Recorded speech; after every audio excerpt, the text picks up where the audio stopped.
Assalamualaikum warahmatullahi taala wabarakatuh. Okay, here I'd like to explain about tense number 5, that is simple past. Okay, we have learned 4 tenses and now we are going to the 5th tenses, is simple past. Okay, the definition of simple past menyatakan suatu aktivitas di masa lampau. Jadi tenses ini menyatakan sebuah aktivitas yang terjadi di masa lampau dan tidak akan terulang kembali di masa sekarang. Sama seperti tenses sebelumnya, yaitu ada positive, negative, and interrogative form. For positive, di sini subject plus verb to. Di simple present menggunakan verb 1, present continuous menggunakan verb ing, present perfect kita menggunakan verb 3, verb 2-nya yaitu di simple past. Contoh, they studied English last week. Mereka telah belajar bahasa Inggris minggu lalu. Nah, di sini ada studied. Loh, kok ada studied? Jadi di rumusnya yaitu ada verb regular dan irregular verb. Di irregular verb, kata kerja yang tidak beraturan. Contohnya, take, took, taken. Jadi di verb 1, verb 2, dan verb 3-nya itu berbeda. Tidak sama.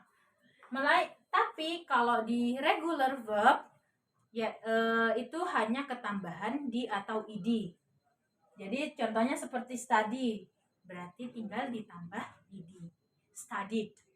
Study, studied. Di verb 2, verb 3-nya sama, tambahan di atau id. Kemudian kita beralih kepada negative form.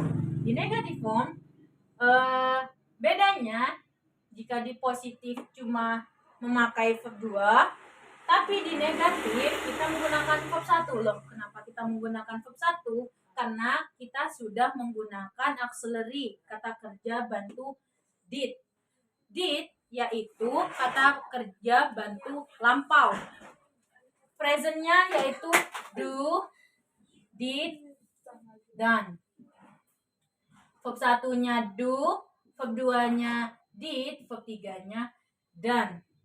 Jadi karena sudah menggunakan did, verb 2, maka di verbnya atau kata kerjanya kita menggunakan verb 1, bukan verb 2 lagi. Contohnya ketika negatif, they studied English last week. Berarti kita rubah menjadi negatif, they did not plus verb 1. Atau kita bisa singkat menjadi didn't. They did not or didn't study English last week. Jadi study-nya berubah menjadi verb 1, bukan menggunakan studied lagi, melainkan menggunakan study. Di sini ada lagi contoh. She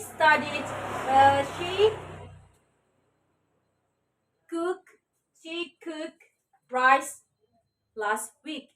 She cooked rice last week. Di sini cook-nya menggunakan verb 2 dari cook, regular verb. Jika kita rubah menjadi negatif, she did not or didn't cook rice last week. Seperti itu. Kemudian kita beralih kepada interrogatif. Sama, di interrogatif, auxiliary selalu berada di depan subjek dan subjek terletak di setelah auxiliary.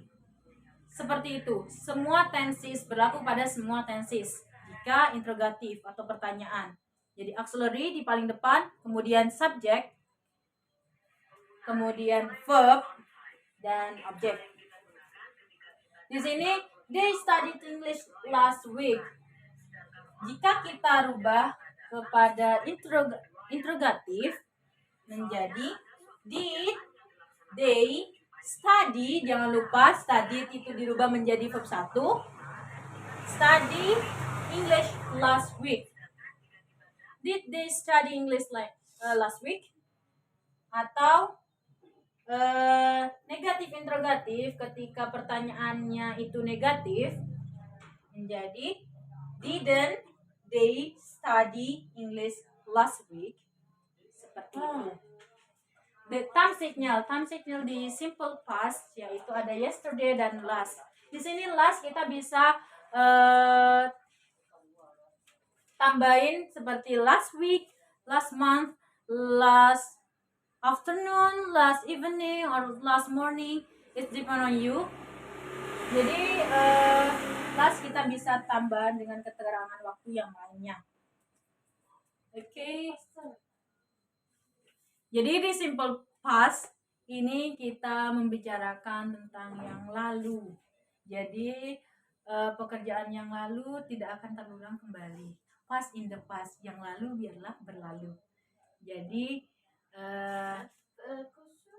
okay, maybe that's all my explanation about simple past, the fifth tense from 16 tenses. Actually, we have 16 tenses and we have learned 5 tenses. Okay, maybe that's all. And the last I say, wassalamualaikum warahmatullahi wabarakatuh.